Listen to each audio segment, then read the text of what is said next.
Здравствуйте! Ваша забота нас трогает до глубины души. Спасибо. У меня непростая задача – справиться с эмоциональной зависимостью к бывшему мужу. Прошло 2 года с момента развода. Уже год, как живет с другой женщиной. Является собственником в доле на квартиру. Разменять квартиру нет возможности и желания. Стараюсь не общаться сама. Все вопросы решаю через дочерей. Но периодически он внезапно появляется на горизонте. Раз в 3-4 месяца. После этого у меня начинается депрессия, воспоминания, сожаление о том, что сама подала на развод, не стала терпеть и ждать, как многие делают. Я готова бежать к нему, образно выражаясь. Постоянно живу иллюзией, что он набегается и вернется.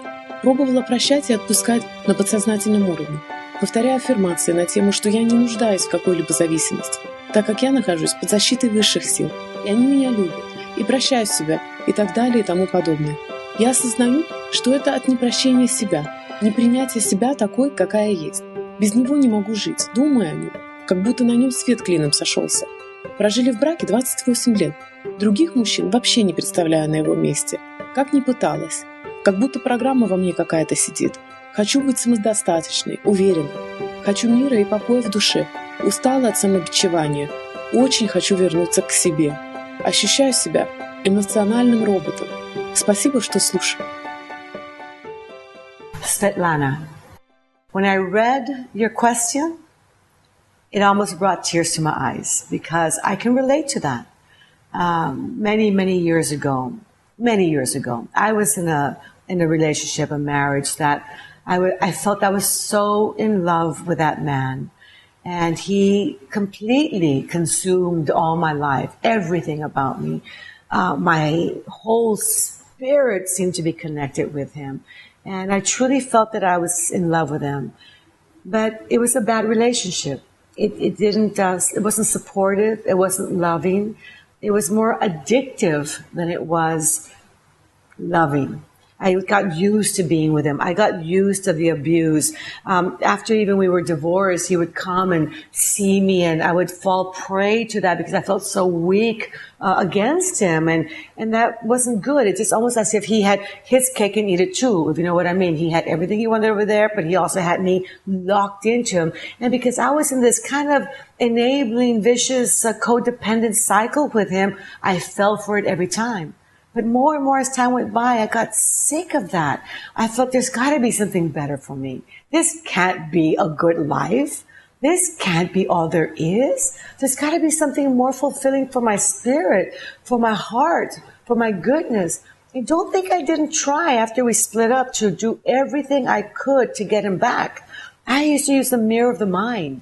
And I used to visualize how miserable I was. I was depressed. I was thin. I was sick.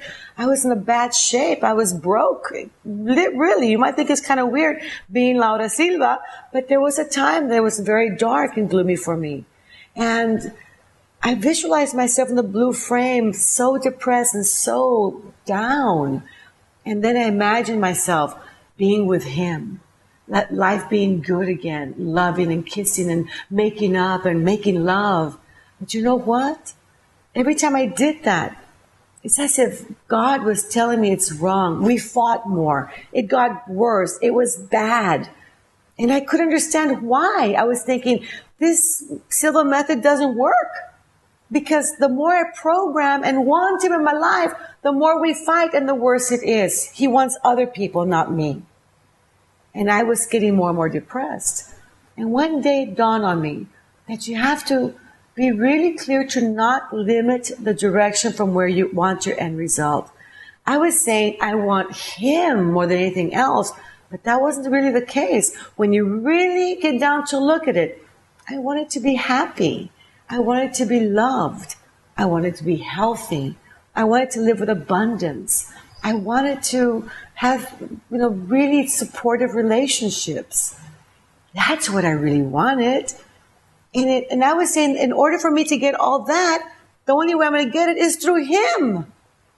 And that wasn't the case. So you're going to do several things. One is to go into your meditation and visualize the way you are in your mind.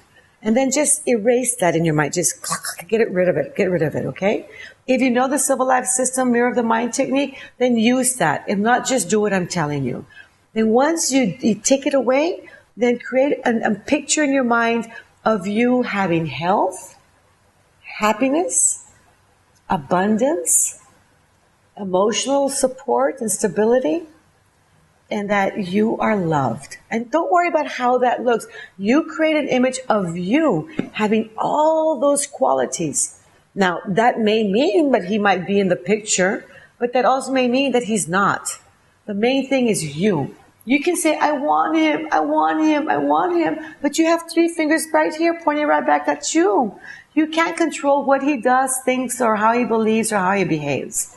The only one that you can control is you. 3 fingers right back at you. Only you can control you and manage your living experience, not his. But can you imagine you, a happy woman, filled with love, health, abundance, everything that you could possibly think of? Would you really want him back in your life? A man who cheats with somebody else and is not good? Would you really want that? No, you would want something better. And now, I'm not saying that that's going to happen, but consider that. The most important thing for you to focus on is a you that has everything that you deserve as a human being and a woman. Now, meanwhile, I'm going to ask you to do this. When you think of him and your heart hurts and you feel that pain and that despair that you want him, then what I want you to do is to close your eyes and to bring back those feelings of depression and despair. Then from 1 to 10, say, how strong is it? Is it a 10? Is it a 9? 10 being like, oh, I really have this feeling for him. I really want him back. And then I want you to do something that's very different and special. And I don't teach everybody to do this, okay? I'm going to teach it to you. And that is keeping your head straight. Use your hand and look all the way up as you're thinking about this pain and this hurt. Look up and then down. Up, down, up, down, up, down. Do this about maybe 20, 30 times as you're thinking of him. Up, down, up, down, up, down, up, down, like this. Don't move your head, just your eyes. And then this way. Again, about maybe 20, 30 times. And then up, down, all the way up, all the way down, all the way up, all the way down, all the way up. And then side, side, side, side, side, side, side, side. By doing this, you then take a deep breath and think about something, the children, the beautiful day outside, what you're going to wear. And then again, come back and say, and figure out, now from 1 to 10, how do I feel? Is my depression that strong anymore? My yearning for him that strong? It's going to be less. Maybe from 10, it goes down to 6 or 5. So now you feel a little bit easier, a little bit better, and not so connected to him that way where it consumes you. You don't need that. Then you can do it again 1 more time or 2 more times until it's kind of like gone. And now whether he's there or not, or we think about it, it doesn't affect you the same way. What you just did is that you took away the feelings, the negative feelings associated to your experience with him. And it'll free you to start healing and to become the woman that you love, admire, and respect. But you got to do both things. Do your meditations, visualize yourself the way you are now, and imagine yourself the way you want to be without him. Without him. Just you. And then let that image of you, having it all, be always in front of you to guide you in that direction. To guide you. Every time you think about him, think about that image of you have right there in front of you, having everything, love, happiness, abundance, health, everything.